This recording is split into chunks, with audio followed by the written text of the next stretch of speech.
हो सके कुछ पैसे देना, हो सके कुछ पैसे देना, करके रमा इंतजार रमा का बताऊं, ईश्वर की महिमा रमा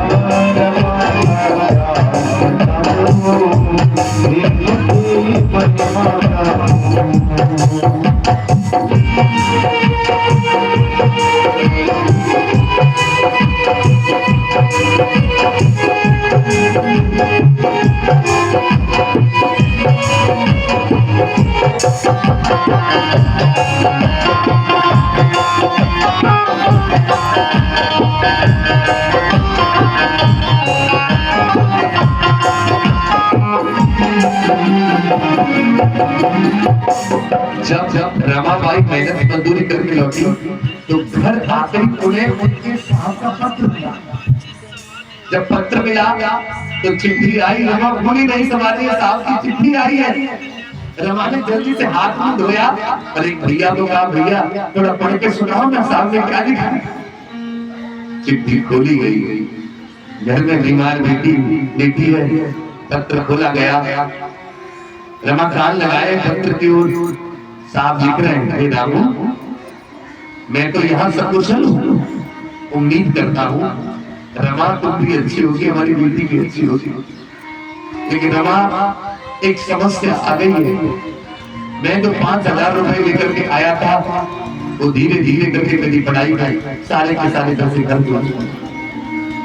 अभी मेरी पढ़ाई में कुछ कमी बाकी है और मुझे पैसों की अभी बहुत जरूरत है। रमा अगर हो सके तो कुछ पैसों का इंतजाम करके भिजवा दो, वरना मेरी मेहनत मेरी पढ़ाई सब बेकार चली जाएगी। रामू मुझे कुछ पैसे भिजवा दो। कथा को सुनने वाले प्रेमियों, जो रमा अभी मन लगा के पत्र पढ़ा गया तो हंस रही थी, और सुनते सुनते रमा की आंखों से आंसू गिरने लगे, रमा रोने लगी। तो क्यों रोने लगी रमा?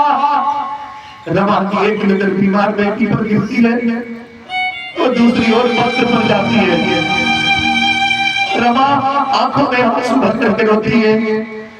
ये सोच सोच कर रोती, आज कैसी घड़ी आ गई। घर में बीमार बेटी है और मेरे साहब उन्हें पढ़ाई में पैसों की जरूरत पड़ रही है। मैंने मेहनत मजदूरी करके अपनी बेटी के इलाज के लिए पैसा इकट्ठा किया है, अब साहब पैसे भाग रहे हैं, क्या करूं? इस पैसे से अपनी बेटी का पहले इलाज करवाऊं कि इस पैसे से पहले अपने साहब की पढ़ाई करवाऊं? रमा सोचती है अगर ये पैसे मैंने अपने बेटी के इलाज में लगा दिए तो मेरी बेटी को बच जाएगी, लेकिन मेरे साहब की पढ़ाई उनकी मेहनत सब बेकार चली जाएगी। रमा सोचती है अगर ये पैसे मैंने अपने साहब की पढ़ाई में लगा दिए तो उनकी पढ़ाई तो हो जाएगी, लेकिन मेरी बेटी मर जाएगी। कोई तो मुझे बताए मैं क्या करूं, मुझे बताओ, मैं बेटी बचाऊं कि अपने पति को पढ़ाऊं? आप ही बताओ, अगर ऐसी घड़ी किसी मां के सामने आएगी तो क्या करेगी वो माँ? मेरा ऐसा मानना है कि सबसे पहले वो माँ अपनी बेटी को ही बचाएगी,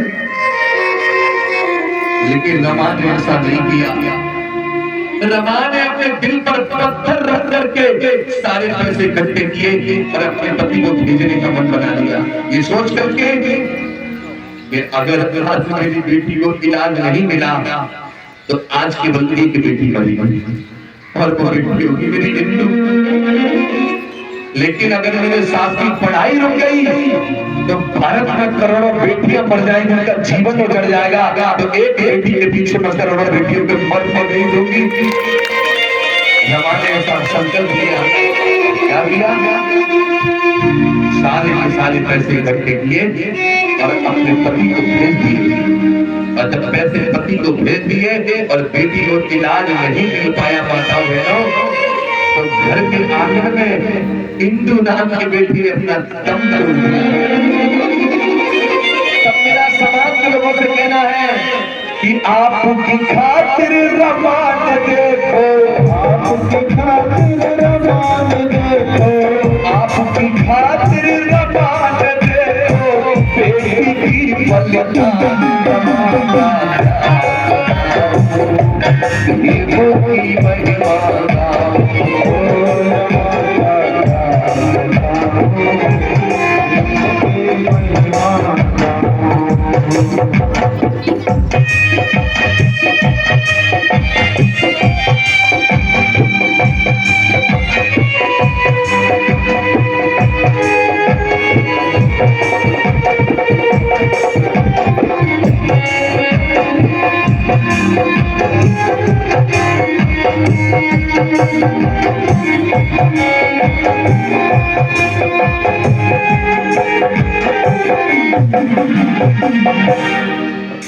जब बेटी दुनिया से चली गई, इधर परम पूज्य बाबा साहब अम्बेडकर अपनी पढ़ाई पूरी करके और अपने घर लौटे।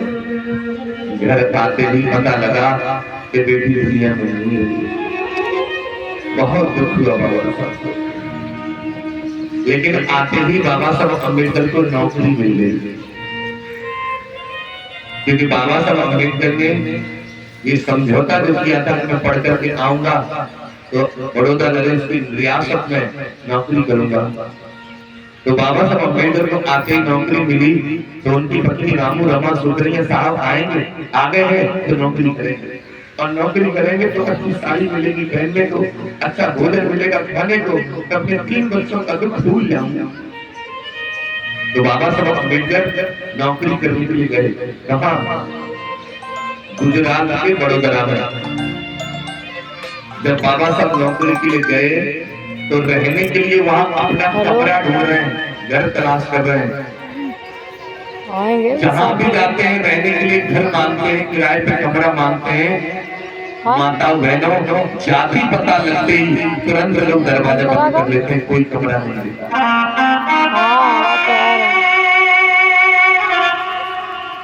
बाबा साहब डॉक्टर अम्बेडकर वापस लौट आए,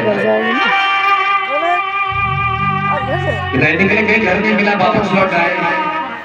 फिर बाबा साहब के गुरु थे, इनका नाम था केलुस्कर जी से बात हुई, तो केलुस्कर जी ने कहा कि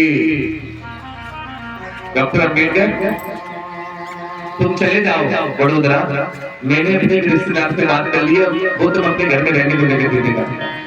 तो बाबा साहब अपना सारा सामान बांध करके और रेलगाड़ी से स्टेशन पर जाकर उतर गए।